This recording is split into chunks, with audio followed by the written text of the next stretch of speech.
Viral dua anggota DPRD Medan ribut di kamar mandi hingga saling tendang.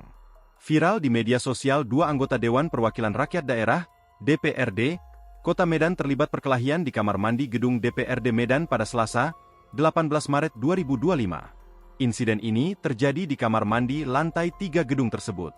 Dua anggota DPRD itu adalah David Roni Gandasinaga dari PDIP dan Dodi Simangunsong dari Partai Demokrat.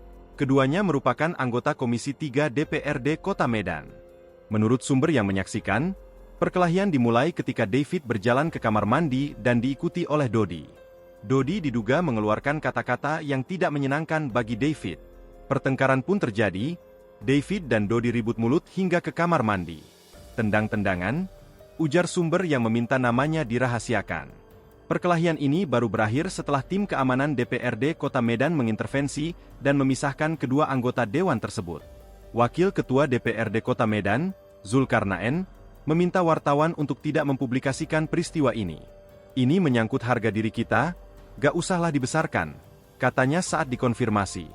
Sementara itu, Sekretaris DPRD Kota Medan, M. Ali Sipahutar, mengaku belum mengetahui peristiwa tersebut dan masih mengecek informasi. Download Tribun X sekarang, menghadirkan lokal menjadi Indonesia.